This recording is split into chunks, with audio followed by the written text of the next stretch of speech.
MMAnews.com, and I am being joined once again by the champion himself. I get to say the champion of the world now. Before we talked, he was getting ready to vie for the one Strawweight championship. He came, he saw, and he conquered. I got my man, Jonathan DeBella, who defeated Zhang Peimion at 162 for the vacant Strawweight kickboxing title. We're just a couple of days removed from fight night. Jonathan is home. He's settled in. He's fully absorbed the moment. And now I got him to talk about it. And I'm so glad to be joined by the champion of the world, the Strawweight kickboxing king, Jonathan DeBella. What's going on, my man? What's going on, guys? Good morning. Buongiorno. Oh man, it is. I'm almost lost for words, man. I've been following your career for some time. Just a kid from Canada with a dream, and that dream has come full circle, and you made a dream reality. Tell me, just how are you feeling? I feel good, man. I'm starting to relax slowly every day. Still getting a bunch of messages, bunch of people messaging me, DMing me, calling me, and like I'm trying to get back to everybody slowly. But yeah, it feels good, man. It feels good. That's awesome, man. So talk to me about the lead up to the fight, heading into enemy territory. Theoretically, I mean, he had home field advantage. You weren't here in the States. And now that everything's said and done, were there any nerves or any unspoken pressure that you didn't talk about leading up to the fight? Well, no, there was a bit of nerves because it was a big fight. It was a big fight, not just because I was fighting, but like more because of the fight, a big fight, you know. So like it was a bit of pressure. I wanted to win this belt badly, so I didn't want to like get an opportunity to miss it. And I knew it was going to be a tough fight because I'm going to his territory and he's #1 in the world. So I didn't want to. I wanted to make sure I won the fight. So I had to do anything. I did anything I had to do to win the fight. So I did.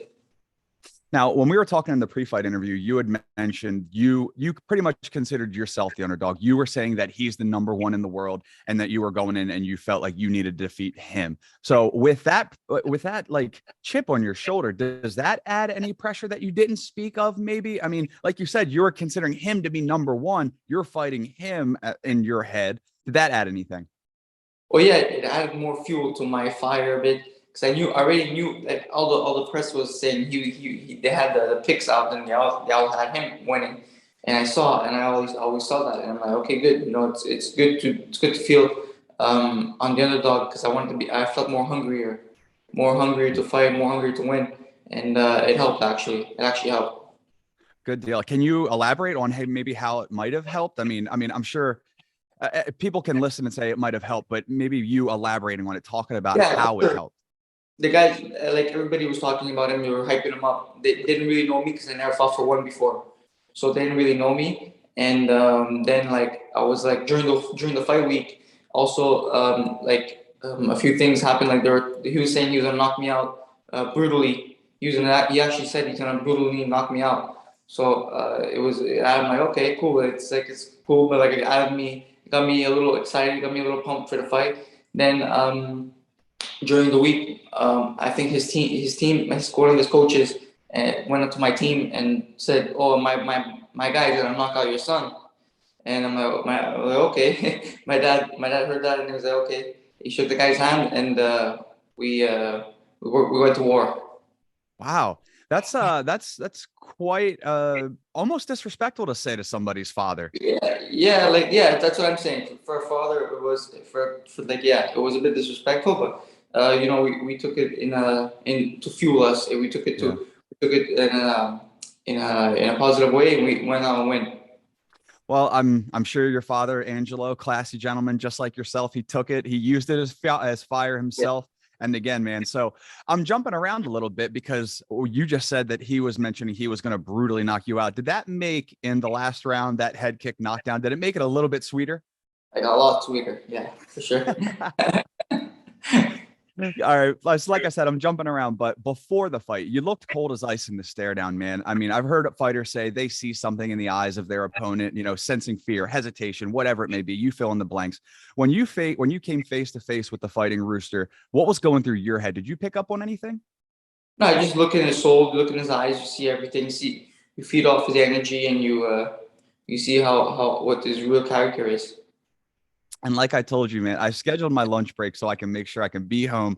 I can watch it. I could be right there and centered. And like I said, man, I don't know what kind of commotion was being made around my household, but it caught some attention. I was going crazy. It was a wild fight, man. So that being said, the championship caliber fight that you'd expect to see for such a prestigious fight and it lived up to the fight. Before the knockdown, how did you feel the fight was going before the knockdown?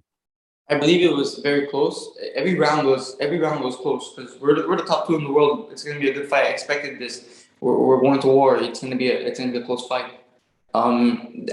I believe I had myself like it was the same thing. It was like 2-2. Like going into the final, the fifth round. I believe it was 2-2. Like 2 rounds for me and 2 rounds for him. So I believe I was doing more damage before the fifth round. I was doing damage from the first round. I saw in his face, and he didn't like what I was hitting it. For me, I didn't feel hurt at all. But I saw him, his face. He didn't like it. He didn't like every shot I was giving him. Did he surprise you with anything at all? I know you said he didn't hurt you, but were you surprised? His speed was good, and his toughness was really good. But I already knew that he was gonna be good. I felt it. He proved himself that he was good in there. Yeah. Once you scored that final, or scored the knockdown, were you confident that the fight was yours for the taking? Yeah, for sure. I knew that. Yeah. Like I said, back and forth fight, the chopping leg kicks, the blistering punches, but that head kick. Did you see that coming? Did you plan it, or better yet, did you see anything in his defense that you knew that a perfectly timed head kick could put him down? Yes, I don't know if you noticed, I was doing it from the first round, the head kick. So I've been practicing. I told my dad when we were in training and we were watching his fights, watching tape during the training camp. I saw that he throws a wild hook, and he misses most of the time. He misses a lot, like a swinging hook. And I said that's a perfect time to throw a left round kick to the head. So because he misses a lot and he goes off balance and he could walk into a kick. And my left kick is dangerous. So I was practicing that with my dad. We were practicing him throwing the hook and me kicking. I want to take a step back. I didn't even plan this question, but you talking about your timing and you catching these little things and then perfecting them in your practice. Let's go back to your boxing fight with that right hook, and now with this fight with the head kick. What is it about this timing that these DeBellas see, man? It's almost like you can take a second and turn it into a fraction of a second to pick apart. What is it with you guys in this timing? Timing is key, man. Timing is the best. Timing, that's what you get, man. Knockouts, knockdowns, knockouts. That's it. I love it. Now, not for nothing, man. You went in there, you battled it out with who was considered to be the best strawweight kickboxer in the world. You said it yourself. You went toe to toe with him, you dropped him, you beat him on the points. What does that feat in itself mean for you? Never mind the belt, just defeating the man that a lot of others were considering to be the man. What does that mean for you? It means a lot because now I'm the top of the line, I'm top of the division, so I'm happy about that. But it's also experience for me. It's another experience for me. I haven't fought in kickboxing before this fight. I haven't fought in kickboxing in 3 years. So this was my first kickboxing fight in 3 years, and I had to adjust a bit. Plus the jet lag and everything. I was fighting against the jet lag. I was fighting against his territory.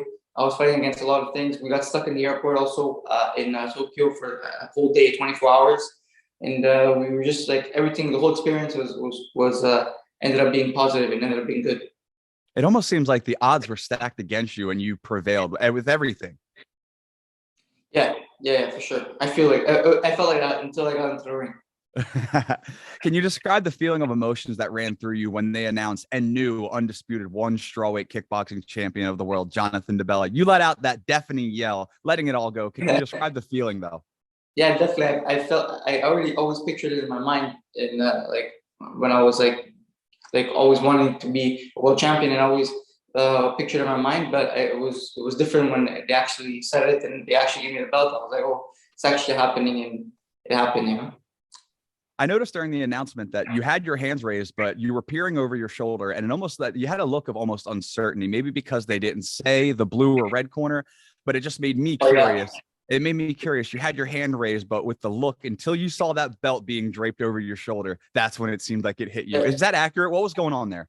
I was, I heard and knew, but I knew the ref knew I won because he put my hand up, but I didn't believe him until I saw the belt. Well, now you're the man with the target on your back, the king of the strawweight mountain. When do you expect a return? Any timeline or contenders you think you're going to be lined up against in the near future? Yeah, hopefully I fight. I know everybody in the division is high level, so I'm excited to fight high level. I know it's gonna be always close fights, it's gonna be good fights, and I'm excited for that. But hopefully soon, we're waiting to get on a call with one, and hopefully we'll get it soon after, maybe after the holidays. Hopefully, I'll enjoy the holidays and then get a fight right after. Once you got home, I know you had tons of places to visit, but you had that new piece of hardware. How did you celebrate like the strawweight king that you are? And how do you go ahead and celebrate the holidays? And man, just staying with the family, staying with my friends, like staying low key, low profile with my whole family, and just staying local and having coffee, having and a lot of food, a lot of pasta and everything. All right, man. Well, that's going to do it for us, Jonathan. I can't say enough good things about your performance. The career that you've sought out on and you've accomplished thus far in your young journey, it's nothing short of amazing, man. And I couldn't be happier for you. It was cool to see. It's cool to get to talk to you about these feats, and I appreciate your time, brother. Thank you, man. I'll talk to you soon, man. There he goes, Jonathan DeBella. He is your one strawweight kickboxing king, and you don't want to miss this guy in the future. He puts on action-packed fights, and he just captured the title of the world champion himself, Jonathan DeBella. As always, I appreciate his time, and as always, keep it locked to my MMA News.com for all fight